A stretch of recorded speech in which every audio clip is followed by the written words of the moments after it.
Something different happened last fall. For the first time in a long time, I made a Pixel phone as one of my daily drivers, and it's a decision I don't regret after putting the Pixel 8 Pro through countless photo shootouts and comparisons against all the best phones around.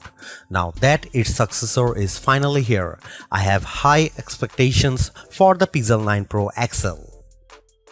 That's because the Pixel 8 Pro stuck around for almost a year, even when newer Android phones like the OnePlus 12 and Galaxy S24 Ultra tried to tempt me away from it.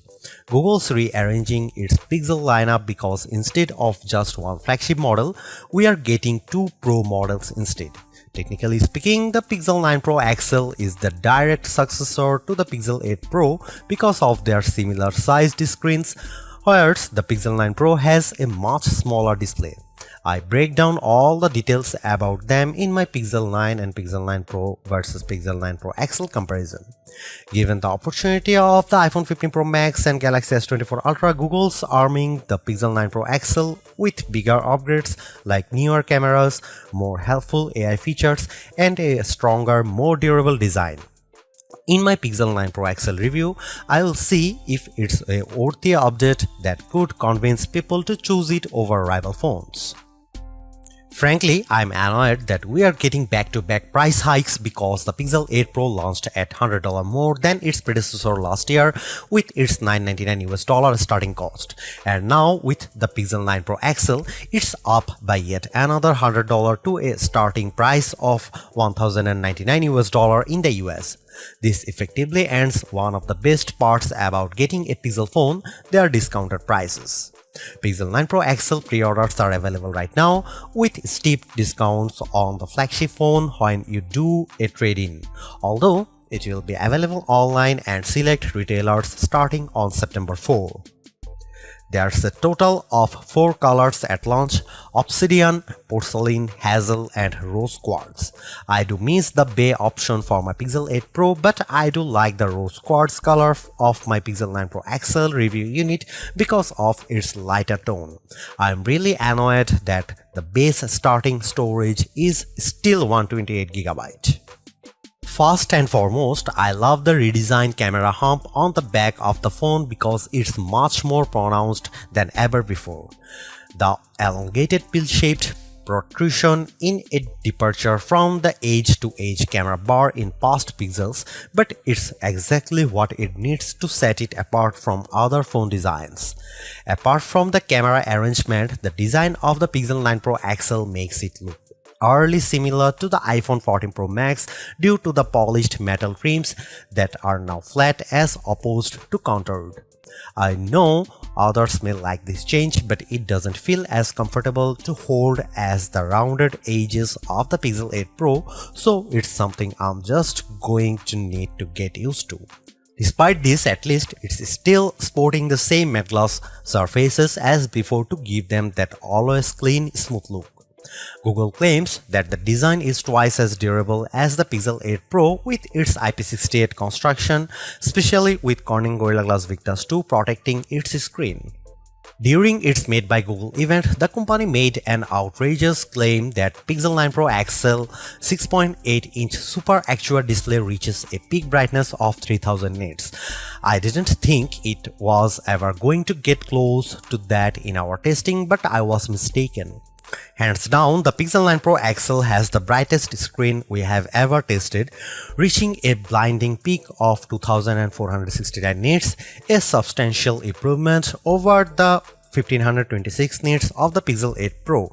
And you know what? It shows outside when I play the same 4K HDR clip, with the Pixel 9 Pro XL being noticeably brighter than the Pixel 8 Pro.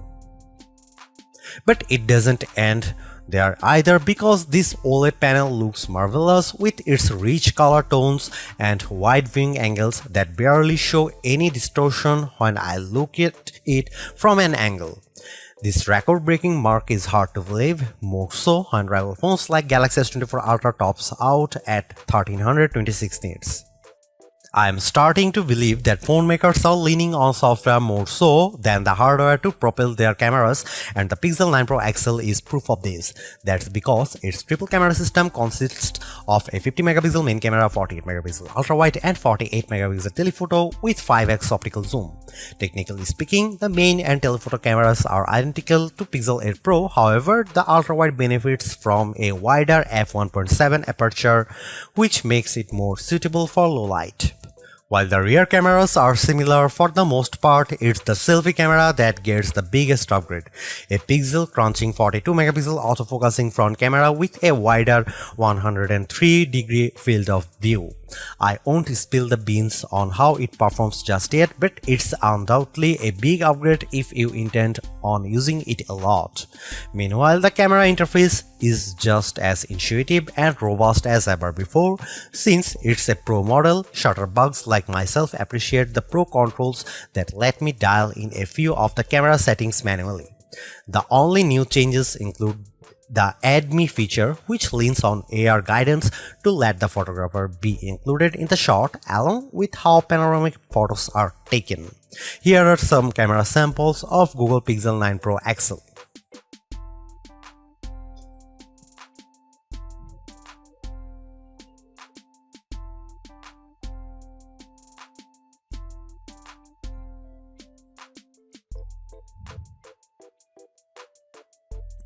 Another reason to choose the Pixel 9 Pro XL is because of its ability to shoot at up to 8K 30 FPS, whereas the previous Pixel 8 Pro caps out at 4K 60 FPS.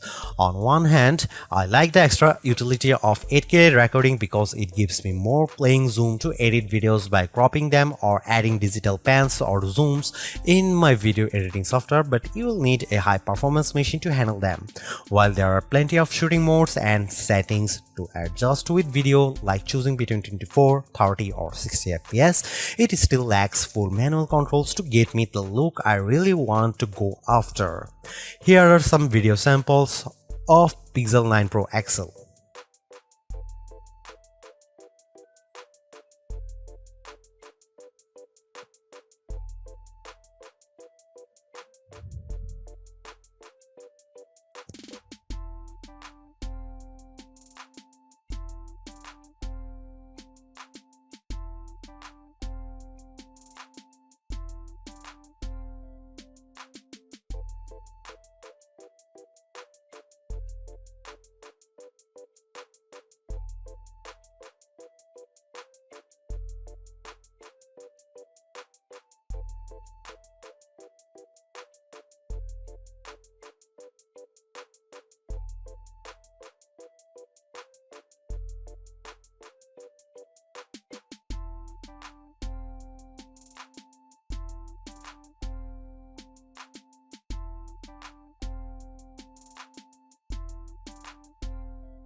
The biggest area of opportunity for the Pixel 9 Pro XL is without a doubt its processing performance, mainly because last year's Tensor G3 underperformed against rivals chips like Apple's A17 Pro and Qualcomm's Snapdragon 8 Gen 3. With the Tensor G4 calling the shots, it's an improvement over the Pixel 8 Pro with Geekbench single and multi-core scores averaging at 100, 929 and 4747 respectively. On paper, it beats Pixel 8 Pro's scores of 1699 and 3666, but it trails the performance benchmark results of the iPhone 15 Pro Max and Galaxy S24 Ultra. Despite this, I am happy to report that its performance is buttery smooth and responsive with all the normal functions I do on my phone. I am also pleased by how it manages to keep more apps in memory with its upgraded 16 GB of RAM, which means less refreshing if I am multitasking. Over on the graphics performance side of things, it's a minimal gain running 3D benchmarks while Live Unlimited test to see how its GPU handles. Its 55.63 FPS score in well in line to what I expect out of a flagship device, but it's barely an improvement over the Pixel 8 Pro's 52 FPS score. And compared to the Galaxy S24 Ultra and iPhone 15 Pro Max, the Pixel 9 Pro XL doesn't come close to matching their insane frame rates. But don't let GPU performance tests be the single determining factor, because I loaded up Age of Origins and Modern Comfort without any hitch to either of their performances, even when there's a lot of action happening. Clearly, there are improvements with the Pixel 9 Pro XL. Apart from its brighter display and longer battery life, everything else about the Pixel 9 Pro XL feels like it's modest upgrade at best, which is made tougher due to its $100 price increase.